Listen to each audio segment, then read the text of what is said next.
ఇలా జగదేరి గుట్ట నుంచి నా బలగం వచ్చింది. గట్టిగా చప్పట్లతో వాళ్ళందరికీ నేను జగదేవి తెలియజేస్తాను. ఊరూరు తిరిగి వచ్చినా నా తిరుమలగిరి నీ ఒడిలోకి రాకుండా నేనే నా బతుకుదారి. మా ఊరు మాలిపురము అడ మనసు గల్ల జనము బలే బలే జాలి గుణము రాజుల మా బలము.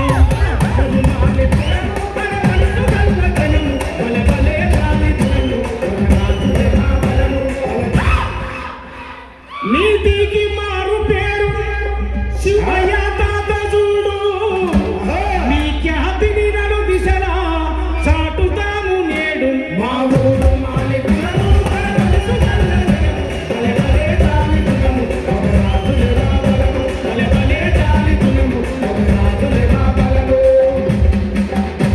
అట్లా పడిలేసే వయసులో పల్లంత కల తిరిగి ఆట పాటలాడుకున్నా.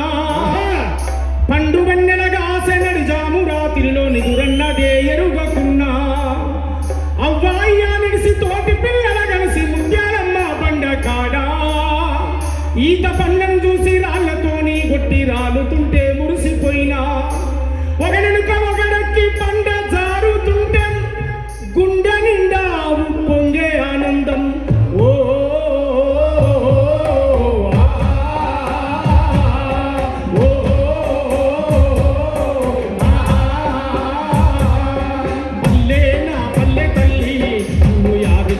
మనసు మురిసినట్టున్నది. పల్లె నా పల్లె తల్లి పల్లె నా పల్లె తల్లి యాదికొస్తే మనసు మురిసినట్టున్నది. పల్లె నా పల్లె తల్లి. అట్లాంటి ఆ పోరాట పాట రాసి ఇవాళ 25 సంవత్సరాలైంది సార్. ఇవాళ మా కోమటిరెడ్డి రాజన్నకు ఒకటే మీ ద్వారా విజ్ఞప్తి చేస్తా ఉన్నా. 3 దశలుగా సాగిన ఈ సాంస్కృతిక ఉద్యమంలో దాదాపు 25 సంవత్సరాలుగా రికార్డెడ్గా నేను రాసిన పాటలు. అంతకుముందు 2-3 సంవత్సరాలు గ్రామంలో మా కడారి లింగే తాత నాయకత్వంలో డప్పు కొట్టి గాలి గజ్జగట్టి పాట పాడిన సందర్భం ఉంది.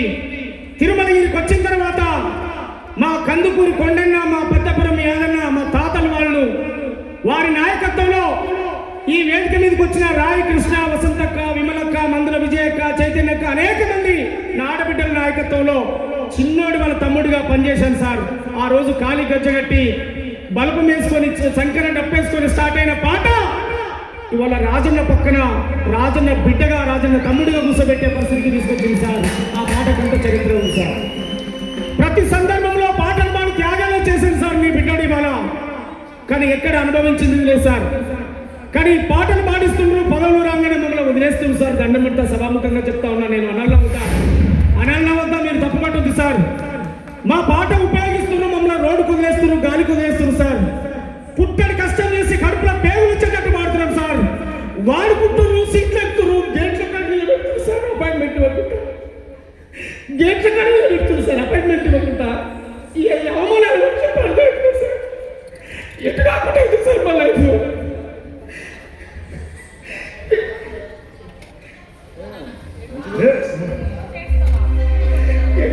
నువ్వు ఇప్పుడు కరెక్ట్ పర్సన్ చేతిలో పడ్డావు. ఇప్పుడు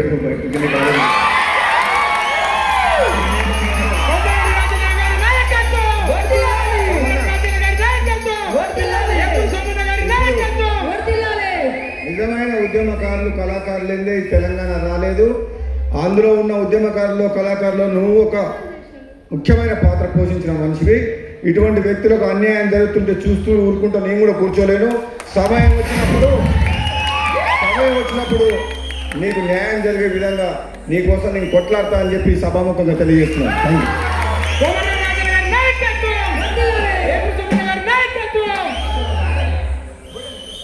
ఏ పోరాటాలు చేయని వాళ్ళు, ఏ త్యాగాలు చేయని వాళ్ళు సాంస్కృతిక సారథిలో ఉద్యోగం అనిస్తే 25,000 జీతం ప్రకటిస్తే ఈ జీతం కోసం నేను పనిచేసింది, నేను గజ్జగట్టి ఆడింది, తెలంగాణ తెస్తే కోట్లాది మంది జీవితం మారుతుంది అనుకున్నా కదా. 3 ఎకరాల భూమి వస్తుంది అనుకున్నా కదా. డబుల్ బెడ్రూమ్ ఇల్లు వస్తుంది అనుకున్నా కదా. ఇంటికో ఉద్యోగం వస్తుంది అనుకుని పాటే కదా. కానీ దీనికోసం కాదు నా ఆశయం అని చెప్పి ఎవడి పాలైందిరా తెలంగాణ ఈ పాట రాసి పాడే రోజు సార్ నా పిల్లల సాగు చెప్తున్నా. ఆ రోజు 500 రూపాయలు కూడా నా అకౌంట్లో లేవు సార్. 500 రూపాయలు కూడా అకౌంట్లో లేవు. కానీ కోట్లాది మంది బలగం ఉంది సార్ నా వెనకాల. మీలాంటి వాళ్ళ అండ ఉంది సార్ నా వెనకాల. ఆ రోజు కూడా సార్ అని నేను సుందరయ్య విజ్ఞాన కేంద్రంలో మీటింగ్ పెడితే ఆ రోజు కూడా వచ్చి మీరు మద్దతు ఇచ్చింది సార్. నాకు ఏపూరి సోమన్న లొల్లి అని చెప్పి పెట్టాను సార్. కేవలం ఏపూరి సోమన్న లెక్క బతకడమే అయితే, ఏపూరి సోమన్న పిల్లలే బతుకుడే అయితే మా వాళ్ళు జగదీరుగుట్టలో అద్భుతంగా బతుకుతున్నారు సార్. నేను కూడా వాళ్ళలాగా బతుకుతాను సార్. కానీ సమాజం కోసం ఆలోచిస్తున్నాను సార్. కోట్లాది మంది నా ఒక్కరి జీవితంగా సార్. సంతకం పెడితే లక్షలాది మంది జీవితాలు మీరు మారుస్తున్నారు సార్. అట్లాంటి జీవితం రావాలని కోరుకుంటున్నాను సార్. నేను బతకడం కోసమే అయితే సర్ది పట్టుకొని డ్యూటీకి పోతా వచ్చి నా ఇంటికాడ భార్య పిల్లలతో బతుకుతా సార్. కానీ అట్లాంటి జీవితం కోరుకుంటలేను సార్. మానవ సమాజం అనే పుస్తకంలో నీ కోసం ఒక పేజీ అయినా రాయబడాలి, పేజీలో నీ పేరైనా ఉండాలి. అప్పుడే మనిషి పుట్టుకకు అర్థం. నేను మళ్ళీ పుట్టనని తెలుసు సార్. ఒకేసారి పుడతాను, ఒకేసారి చస్తాను కనుక కోట్లాది గొంతయి బతకాలి, కోట్లాది గొంతయి చావాలి సార్. నేను ఒక్క మాట ఇవ్వండి సార్, మీకు దండం పెట్టి చెప్తా ఉన్నా. చివరి నాకు ఓపిక లేదు సార్. దయచేసి 25 ఏళ్ళు సాంస్కృతిక ఉద్యమంలో ఉన్నా సార్. దాదాపు 40-45 ఏళ్ళు నా ఏజ్ ఉంది సార్. మీకు దండం పెట్టి చెప్తున్నా సార్. ఇంకొక 20 ఏళ్ళు నేను మీతో 30 ఏళ్ళు మీతో పనిచేయగలుగుతా సార్. ఈ పంచభూతాలు ప్రకృతి సహకరిస్తే, నా అమ్మ అయ్య ఆశీర్వాదం నాకుంటే, ఈ కోట్లాది మంది ప్రజల అండ ఉంటే సార్ మీతో 25-30 ఏళ్ళు కలిసి పనిచేస్తారు సార్. కానీ నేను ప్రజల్లో బతకాలనా, నేను ప్రజల గొంతై బతకాలనా, నేను రాజన్న ఆశయాల కోసమే బతకాలనా, అదైనా మీరు ఈ వేదిక మీద నాకు చెప్పిపోవాలి సార్. నేను కోట్లాది మంది ప్రజలు తెలంగాణ బిడ్డలు. ఇవాళ నా కారు, నా డీజిలు, నా భార్య బిడ్డలు నేను బతికే జీవితం ప్రజలు పెట్టే భిక్ష సార్. వాళ్ళు అందించిన ఆర్థిక సహకారంతో సార్. నాకు ఎలాంటి వ్యాపారాలు లేవు, ఎలాంటి బిజినెస్ లేవు సార్. నన్ను అభిమానించే వాళ్ళు, ఆదరించి ఈ వేదిక మీద వాళ్ళందరి పేరు నాకు ఆర్థికంగా పిలిచి ప్రేమతో నాకు ఆర్థికంగా అందించే వాళ్ళే. ఎందుకు? సోమన్న పాట ఈ భూమి మీద ఉండాలని కోరుకునేటువంటి వాళ్ళు సార్. నా ఆరోగ్యం బాలేకపోతే సహకరించలేడు, ఆర్థికంగా అందించలేడు అనేక మంది సార్. నేను ఒక్కటి మాత్రం మీకు చేతులెత్తి దండం పెట్టి సభాముఖంగా తెలియజేస్తున్నా సార్. మేము ప్రతిసారి మోసపోతున్నాం సార్, ప్రతిసారి అన్యాయానికి గురవుతున్నాం సార్. అందరినీ ఎక్కిస్తున్నాం సార్, మేము ఆగమవుతున్నాం సార్. మేము గేట్ల కడిగి పోతే సెక్యూరిటీ నువ్వు జీవితం మాకు వద్దు సార్. మేము ప్రజల మధ్యనే బతుకుతాం సార్, ప్రజల కోసమైనా బతుకుతాం. కానీ ఎవరో నువ్వుకే జీవితం మాకు వద్దు సార్. సోమన్న నువ్వు రాని గౌరవం జీవితం మాకు కావాలి సార్. గట్లాంటి ఆత్మాభిమానం కోసమే తెలంగాణ కావాలని కొట్లాడారు సార్. సార్ నేను కాంగ్రెస్ పార్టీ కోసం ఎయ్యన ఓటు చెయ్యి గుర్తుకోవడం నేను రాయలేదా సార్, నేను పాడలేదా సార్, నా పాట లేదా సార్ కాంగ్రెస్ పార్టీకి. కానీ ఎవరికి వస్తున్నాయి సార్ అవార్డులు, ఎవరికి ఇస్తారు సార్? దయచేసి ఆలోచించమని చెప్తూ కోరుతున్నా సార్ మిమ్మల్ని. ఎవరికి ఇస్తారు సార్? మేము అర్హులంగా ఉన్నా సార్. సాంస్కృతిక సలహా మండలిని పెట్టారు సార్, కానీ మాకు సలహాలు లేవు, సూచనలు లేవు సార్. దయచేసి క్షమించాలి. నేను తప్పు మాట్లాడితే నన్ను క్షమించాలి సార్. ఎవరికి పోతున్నాయి అవార్డులు, ఏం జరుగుతుంది సార్ ఆలోచించమని చెప్తాను సార్. నేను ఎవరిని విమర్శించడానికి సభ పెట్టుకోలేదు సార్. నా ఆవేదన, నా గోడు మీకు వెళ్ళవలసిన కోసం చెప్తున్నా తప్ప నేను ఎవరిని విమర్శించడం కోసం పెట్టలేదు సార్. నిజంగా మీరు ఒక మాట అన్నారు సార్ మొన్న కలిసిన రోజు. సోమన్న ఎవడి పాలైంది అనే పాట ఎన్నడో రాసావు కానీ ఇప్పుడు జరుగుతుందని చెప్పారు సార్. మీరు మొన్న ఇప్పుడు జరుగుతుందని చెప్పారు సార్. నేనంటున్నాను సార్, తెలంగాణలో ఎవరు మాట తప్పినా ఆ పాట ధిక్కార స్వరమై ప్రశ్నిస్తూనే ఉంటుంది సార్. ఎవరు పాలకులైనా కూడా ఇవాళ తెలంగాణలో ఉమ్మడి రాష్ట్రంలో రాజన్న మాట ఇస్తే ప్రాణమైన ఇచ్చండి కానీ మాట తప్పలే. ఉమ్మడి రాష్ట్రంలో రాజన్న ఇవాళ తెలంగాణ రాష్ట్రంలో ఒక్కరి ఆరోగ్యం బాగలేకపోతే 18 లక్షల రూపాయల సాయం చేసిన దానకర్ణుడు ఇవాళ మా రాజన్న.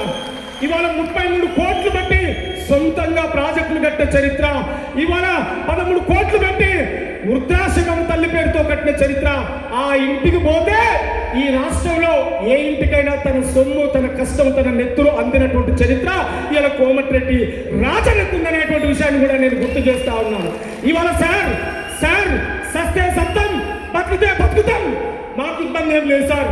కానీ తలంచి బతికే జీవితం, ఆత్మవిధానం లేని జీవితం అయితే మేము బతకం సార్. మేము మోకరిల్లం సార్. మమ్మల్ని దగ్గర తీయండి, విశ్వాసంగా పనిచేస్తాం సార్. ప్రజల ముందు చెప్తున్నా సార్, మమ్మల్ని దగ్గర తీయండి, ప్రాణం పోయినా పర్వాలేదు, మీకనే ఉంటాం, మేము పనిచేస్తాం సార్. మా వర్గాలను బాగు చేసుకుంటాం సార్. పేద ప్రజలను ఆదుకునే కార్యక్రమాలు చేస్తాం సార్. మీ నాయకత్వంలో ఈ తెలంగాణ రాష్ట్రంలో కాలికి గచ్చగట్టి రాజన్న తెలంగాణకు కావాలని చెప్పడంలో ఏ పురుషమన్న ముందు వరుసలో ఉంటారు సార్. ఆడ మాట తప్పే ప్రసక్తే లేదు సార్. ఈ సభాముఖంగా చెప్తా ఉన్నాను సార్. ఎందుకు సార్ ముక్కు ముఖం లేని కూడా ఎమ్మెల్యేలు అవుతారు సార్. చాలా బాధ అనిపిస్తుంది సార్. ముక్కు ముఖం ఉందో లేని క్యారెక్టర్ లేని ఎమ్మెల్యేలు అవుతారు సార్.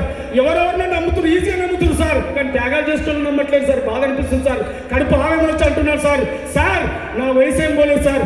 ఇంకా 25-30 ఏళ్ళు ఉంటాను సార్. మీరు ఎప్పుడు బిడ్డాగో గీడ నిలబడు, గీడ ఉండు, నా నీడ ఉంటుందని చెప్పిన రోజే ఉంటాను. కానీ నేను న్యాయం ఉన్న కాడ ఉంటాను సార్. దండం పెడతా. ఎల్లిపాయ కారం పొడి మెతుకులు తిన్నా పర్వాలేదు, నీతి న్యాయం ఉన్న కాడ పోతా తప్ప నేను ఎవరికాడ ఉండనన్న విషయాన్ని మరొకసారి గుర్తు చేస్తూ, ఇవాళ నా 25 ఏళ్ల కార్యక్రమంలో కోట్లాది మంది ప్రజలు నాకు సహకరించారు, మద్దతు ఇచ్చారు. తెలంగాణను ఏలిన పాలకులే నన్ను మోసం చేశారనే విషయాన్ని నేను సభాముఖంగా ప్రకటిస్తున్నాను సార్. తెలంగాణలో నన్ను వాడుకున్న పార్టీలు నన్ను మోసం చేశాయి. చాలా మంది అంటారు సార్, ఏ పురుషమన్న పార్టీలు ఈ పార్టీ మారిండు, ఆ పార్టీ మారిండు. సార్ పూట గడిసి నా ఎమ్మెల్యేల కళాకారుల సాదుకోవడం కోసమే మాటిన తప్ప ఓట్లు పోగు చేయడానికి కాదు సార్. సార్ నా బ్యాంకు స్టేట్మెంట్తో సహా నేను సమాజానికి అందిస్తాను సార్.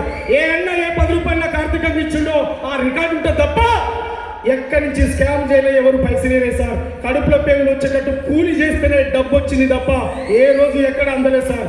నేను ఏ పని చేయకుండా మీరే నాకు సహకరించారు తప్ప నేను మీకోసం చేసింది ఏం లేదు. కానీ గతంలో ఉన్న వాళ్ళందరూ కూడా నేను పనిచేశాను సార్. కానీ నన్ను ఎక్కడ కూడా చేరదీయలేదని చెప్పి నేను కోరుతా ఉన్నాను సార్. మిమ్మల్ని రిక్వెస్ట్ చేస్తే అడుగుతా ఉన్నా సార్. ఈ నన్ను ప్రేమించే ఈ ప్రజలందరి మధ్యన అడుగుతున్నా సార్. నేను తమ్మి బిడ్డ నా చెంతన ఉందంటే దగ్గరకు వచ్చేవాళ్ళమే తప్ప మేము ఎవరిని అనేవాళ్ళం కాదు సార్. మేము మీ పంచన చేరి మీ ఒడిలో పెరిగి మేము ఎదగాలి, మా బిడ్డలు ఎదగాలి, మా భవిష్యత్తు ఎదగాలని కోరుకునే వాళ్ళమే తప్ప మీ నాశనాన్ని కోరుకునే దుర్మార్గులం మేము కాదు సార్. మేము అన్నం పెట్టినలకు సున్నం పెట్టే క్యారెక్టర్ మాది కాదు సార్. లేకపోయినా పర్వాలేదు, మళ్ళీ వెలిశాలకు పోయి గొర్రెలను బర్రెలను కాసైన బతుకుతాను, కానీ ఆత్మాభిమానాన్ని నేను సంపుకోరని సభాముఖంగా తెలియజేస్తున్నాను సార్. నేను మళ్ళీ చివరి జీవితంలోకి వెళ్ళిపోతాను, కానీ ఈ గేట్ల కాడ నిలబడి అవమానపట్టి పదవులు ఇచ్చినట్టే ఇచ్చి ఏ కొలువు లేనటువంటి ఇలాంటి పరిస్థితుల్లో నేను మాత్రం ఉండను. నేను ఆ రోజు 500 రూపాయలు లేని రోజు కూడా సమాజం కోసం కొట్లాడినా. ఇలా రాజన్న అండగంగా నాకుంటే కోట్లాది మంది తెలంగాణ కోసం నేను మళ్ళా కొట్లాడతానే విషయాన్ని కూడా నేను ఇలా 25 సంవత్సరాల వేదికగా చెప్తా ఉన్నా. నా సావైనా బతుకైనా ఇవాళ రాజన్నతోటైనా ప్రయాణం అనే విషయాన్ని కూడా మరొక్కసారి నేను గుర్తు చేస్తూ ఇవాళ మన ముఖ్య అతిథి మన పుస్తకావిష్కర్త మా సార్, మనందరి అభిమాన నాయకుడు మా కోమటిరెడ్డి రాజన్న నా 25 పుస్తకాన్ని తన చేతుల మీదుగా ఆవిష్కరించి తన అమూల్యమైన సందేశం ఇవ్వాలి. చాలా మందిని మాట్లాడించలేకపోయాను, నన్ను క్షమించాలని పాదాలకు దండం పెడతా, మీ తమ్ముడిగా నన్ను అర్థం చేసుకోవాలని చెప్పి కోరుతూ మరి ఒక్కసారి గట్టిగా దయచేసి చప్పట్లతో ఆ పుస్తకాన్ని